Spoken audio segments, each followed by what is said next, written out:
Hello বন্ধুরা, তোমরা সবাই কেমন আছো? You can cook with Lucy চ্যানেলে তোমাদের স্বাগত। আজকে আমি তোমাদেরকে বানিয়ে দেখাবো সুন্দরী ভাপা পিঠা। এটা দেখতে যেমন সুন্দর, খেতেও অসাধারণ। এটা আমি খেজুর গুড় আর নারকেলের পুর দিয়ে সঙ্গে টুটি ফুটি দিয়ে বানিয়েছি। তোমরা দেখে বুঝতে পারবে যে নারকেলের পুরটা দিয়েছি সেটা দেখতে কত সুন্দর লাগছে। তাহলে চলো তোমাদেরকে দেখাই।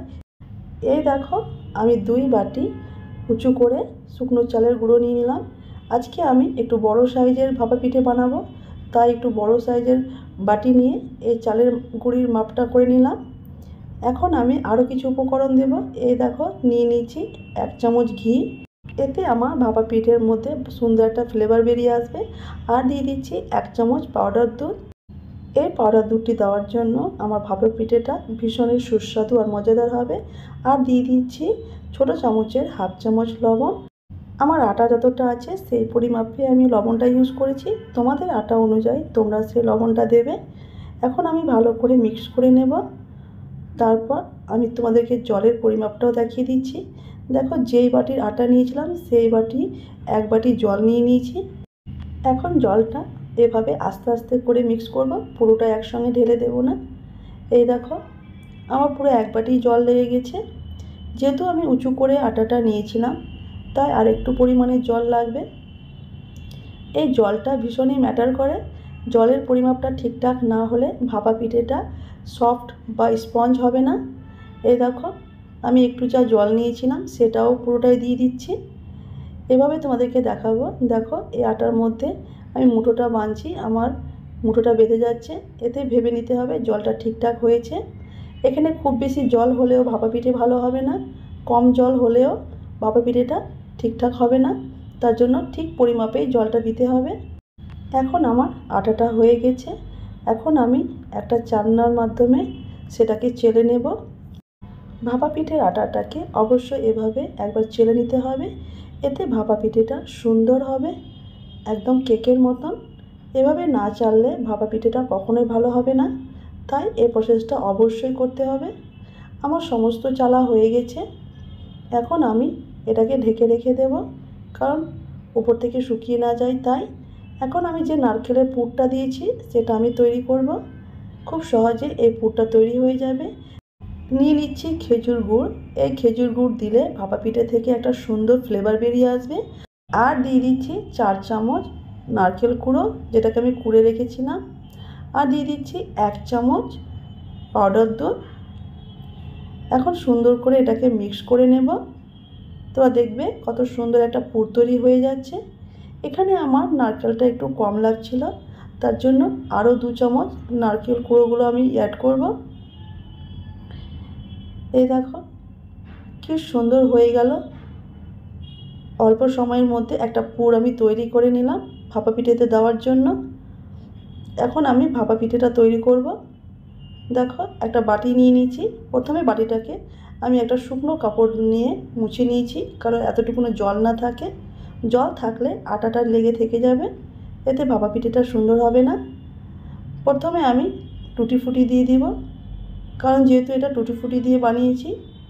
এইভাবে তারপরে দিয়ে দিচ্ছি যে আটাটা আছে সেটা। এখন এভাবে আমি একটা আঙুলের হেল্পে পুরো এক সমান করে নেব। তারপর দিয়ে দিচ্ছি যে পুরটা আমি বানিয়ে রেখেছি সেটা। এভাবে মিডিল বরাবর পুরটা আমি দিয়ে দিয়েছি। এখন সাইডগুলো যে ফাঁকগুলো আছে সেগুলোতেও আমি টুটি ফুটি দিয়ে দেব। এতে আমার ভাপা পিঠেটা দেখতে আরও সুন্দর লাগবে। আমার টুটি ফুটি দেওয়া হয়ে গেছে। এরপরে আবার আমি একটু আটা দিয়ে দিচ্ছি। পুরোটাকে আমি ভরে দিব, বাটিটাকে এক সমান করে নিব আটা দিয়ে। এই দেখো, এভাবে এক সমান করে নেওয়ার পর আবার আমি টুটি ফুটি দিয়ে উপরের অংশগুলোকে সাজিয়ে দেব। এইভাবে সাজিয়ে নিলে অবশ্যই ভাপা পিঠেটা দেখতে সুন্দর লাগবে। আমার সাজানো হয়ে গেছে। এখন আমি একটা কটনের কাপড় ভিজিয়ে নিয়েছি আর এর মধ্যে থেকে জল বার করে নিয়েছি। এভাবে একে জল বার করে নিয়ে একবার ঝেড়ে নিতে হবে। তারপর এভাবে খুলে আমি বাটিটাকে টাইট করে ধরে আমি যেখানে ভাপাবার জন্য দিয়েছি একটা কলসির মধ্যে জল দিয়ে দিয়েছি। 2 গ্লাস। তারপর এটা জলটা গরম হয়ে ভাপ যখন বেরোচ্ছে, তারপর বাটিটা আমি দিয়ে দিয়েছি। এখন আমি এভাবে খুলে বাটিটাকে তুলে নেব। এই দেখো, বাটিটা তুলে নেওয়ার পরে আবার সেই ভাপা পিঠেটাকে আমি ঢেকে দেব। যতক্ষণ না ভাপা পিঠে থেকে আমার ভাপ বেরিয়ে আসবে ততক্ষণ এটাকে আমি টাচ করব না। এই দেখো, আমার ভাপ বেরোচ্ছে। এখন আমি চেক করব। এই ভাপা পিঠেটাকে কিভাবে চেক করবে, এভাবে সাইডগুলোকে হাত দিয়ে দেখে নিতে হবে যে ভাপা পিঠেটা কোথাও থেকে বসে যাচ্ছে কি না। এভাবে হাতে বাড়ি মেরে চেক করে দেখে নিতে হবে। আর যদি কোথাও বসে না যায় তাহলে ভাবতে হবে ভাপা পিঠেটা হয়ে গেছে। ঠিক সেম প্রসেসে আমি সব ভাপা পিঠেটাই করে নিয়েছি। এখন তোমাদেরকে দেখাচ্ছি। দেখো, এই কনকনে শীতের সকালে বানিয়ে নিলাম ধোঁয়া ওঠা সুন্দরী ভাপা পিঠা। এই দেখো কি সুন্দর লাগছে, তাই না?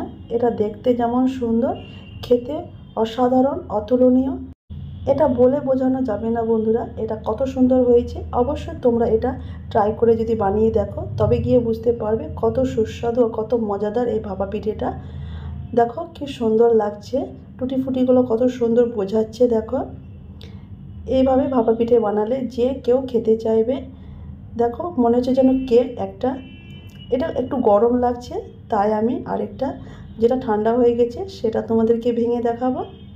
এই দেখো বন্ধুরা, কত নরম, কত তুলোর মতন স্পঞ্জি আমার ভাপা পিঠেটা। এখন তোমাদেরকে ভেঙে দেখাবো। কি সুন্দর লাগছে দেখো আমার এই নারকেলের পুরটা।